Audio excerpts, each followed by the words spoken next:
Hi, and welcome to a very special and different episode of Skate Lewis Presents Old Man Skating, Punk Rock, and Old Cars. This time I'm going to be talking about an experience from 1978. I had run across an story from my creative writing class, I think in 10th grade, so that would have been 1980 or so it'd only been a couple of years since this best summer ever. That was the assignment, I believe, childhood experience, best summer ever was one I chose here. That photo you see there is a photo of the notes that I got from my creative writing teacher. I got an A for the story and a D for everything else. She says, "You have a nice style, ruined by poor mechanics." I could not disagree even then. Also a faint, cynical, or satirical tone, which I like. No kidding. Work on the mechanics so your readers can listen to you instead of trying to figure out what you're saying. I can't really guarantee that fixing my mechanics will make it easier for people to understand what I'm saying, but anyway, we'll give it a go. So I'm going to read you exactly what I wrote here as a 10th grader in 1980. So I guess I was almost 16. I might have been 16 at the time. There's no date on this, so I don't know exactly when I wrote it. Anyway, so here we go. I'm just going to read it cold, actually, and see how it goes. Summer was the best time of year for me. I could forget about school and homework and begin to have fun. The best summer I ever had was in 1978. That's when skateboarding was at its peak. But the late spring is what led to the events of the summer. We had received 2 sheets of plywood by means that shall not be discussed, but we built a ramp out of them in Mike's driveway. It was kind of difficult. Wait, what did I say here?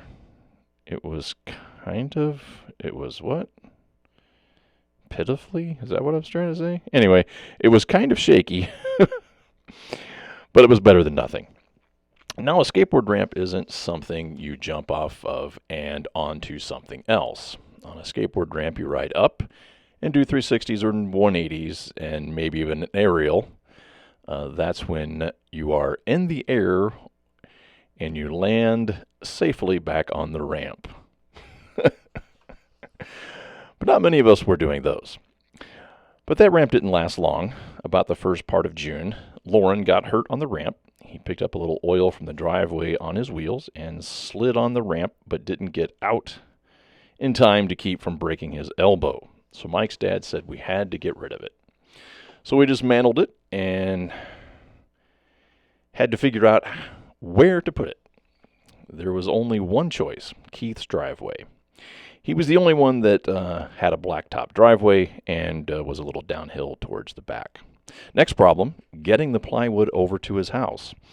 We took the plywood and stacked one on top of the other and laid it flat. Now, going down Midland was our big task. Our skateboards are fast, but not quite that fast.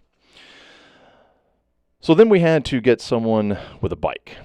After we did, we tied a rope on the back of it to give us a little help. I think it hindered us more than anything. We got to Midland, and when you go down Midland, you don't want to bother too many people in cars. So we waited for the light in the intersection to change to green and a green arrow. That way no cars will come down the street. We took off with no problem and made it to the opening in the median. Then we went across the other lane onto the shoulder and onto the church parking lot.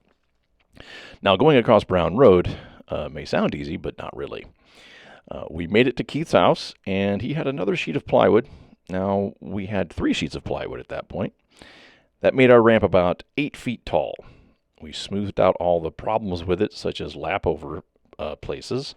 That ramp lasted a few months until November. That's when the snow came and Keith had to move to Maryland, and the ramp is gone. But I will never forget that summer. So there you go.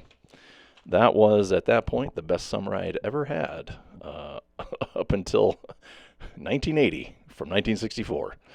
There you go, Leslie, how long that was.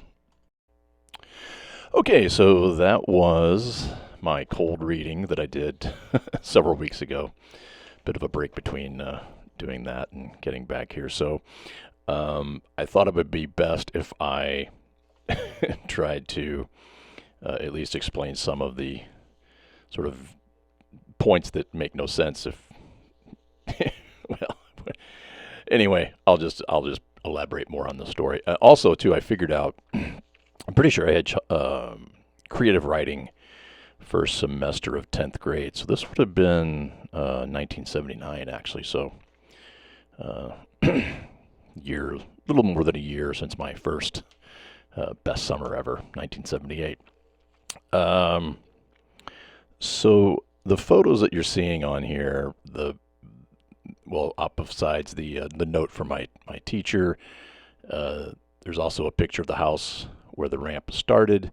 Then there's a little Google map that shows the path we took. Actually, it's not exactly the same because we cut through a median on Midland to cut through a parking lot to get to Keith's house, which is the other photo that pops up on the video, whatever you want to call it.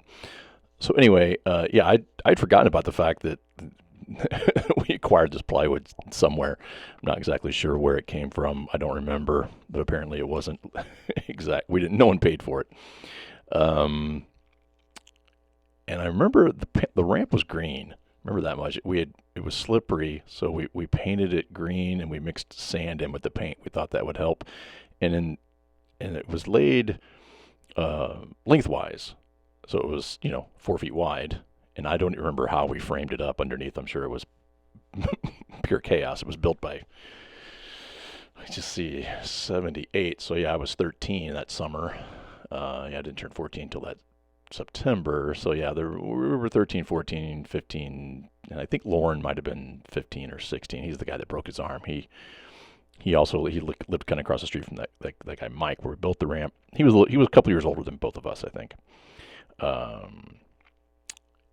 And in fact, I think he drove me. We all went to the Earth Surf skate park a few times. Then I think he and I went out there right before it closed, or maybe after it closed. I don't remember, to skate. But what was the other? There was a point here.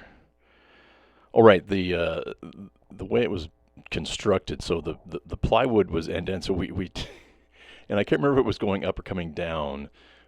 So we just basically laid the plywood on top of the other sheet. So it was like whichever way you were coming up or down. So our remedy to that was to sand it down as best we could. And then I think we actually, once we moved it to Keith's house, we tried to use plaster of Paris to smooth out the lip of the sheet of plywood on top of the other. I don't remember that working very well.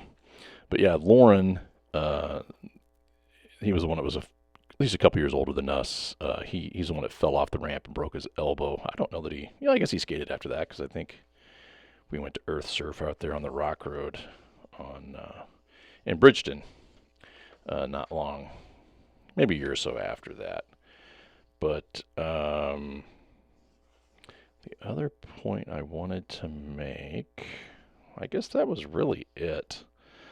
So this isn't exactly what you'd call a well thought out or written post for my channel here, but anyway, I thought it'd be fun to read the story exactly as I wrote it and post it on here. Just a glimpse into the very early years. So at that point, 1978, so I got my first skateboard in 76. I had started skating on Northland there, that street in Sycamore Hills where we grew up. I lived on Ashland. Everybody else lived on the other street. Oh, I know what it was. I mentioned at the end that Keith moved in November. He moved to Maryland and then came back like right after I graduated high school in '82. So like end of May, first part of June, he showed up, and it was kind of funny because obviously I had grown a lot since 1978. So to this day, I remember the startled look on his face when I met him at the door in my Johnny Rotten T-shirt and shaved head, and I don't know if I was fully 6'4" yet. I might have only been 6'2" when I graduated. I think I grew another couple of inches after I graduated high school.